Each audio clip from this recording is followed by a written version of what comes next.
La situation financière de ma campagne est désormais critique.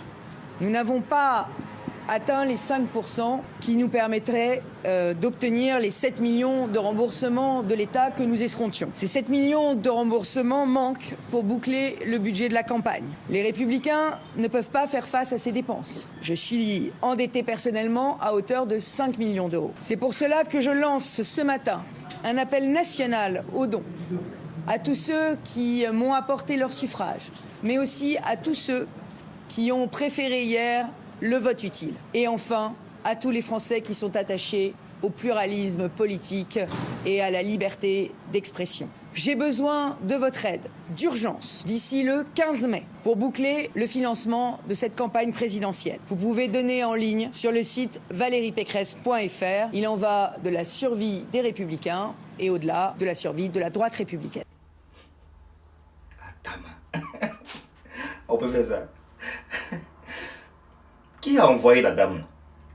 Qui a envoyé la dame? La dame là, je vous promets que si cette dame est en Côte d'Ivoire, beaucoup de personnes savent quelle ethnie elle allait être. Beaucoup de personnes savent quelle ethnie elle allait être. C'est une dame égoïste. Vous voyez, c'est ça que là, égoïste. Les gens, le miisme, moi. Je ne sais même pas où il a commencé. Quelqu'un qui n'a pas l'argent. Quelqu'un qui n'a pas l'argent. Les gens qui ne pensent qu'à eux seuls. Et puis elle donne des délai. Elle donne des délai. Du coquin, moyen de paiement. Vraiment, ça me fait rire. Et cette dame-là, apparemment, cette dame-là devait donner 1,50 € aux Français par jour. Les promesses qui ont été, les promesses des gens, les politiciens, ils sont pareils partout.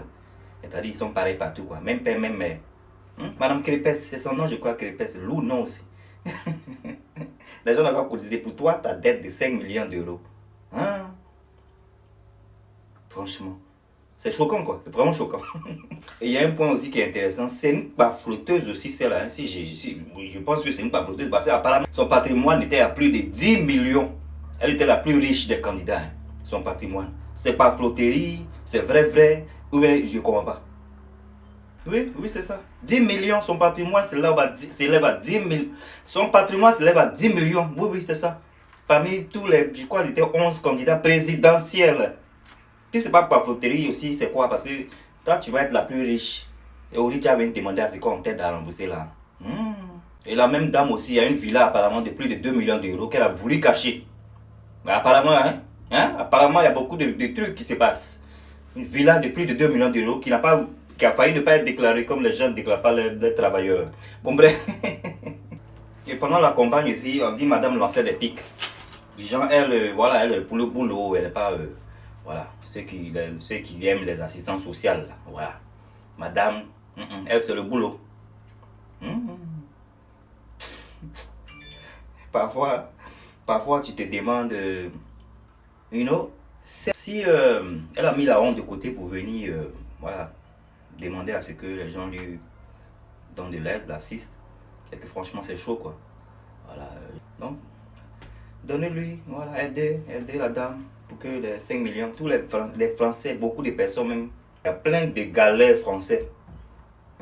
Tu as dans le pays là, les gens qui ont là encore. Il y a des gens même qui espèrent, parce qu'il faut espérer que tu vas avoir même 5 millions pour venir même t'asseoir pour demander. Et je suis sûr qu'elle va avoir. C'est une petite vidéo, c'est des faux stars, portez-vous bien, on sort plus tard, ok? See you later, bye.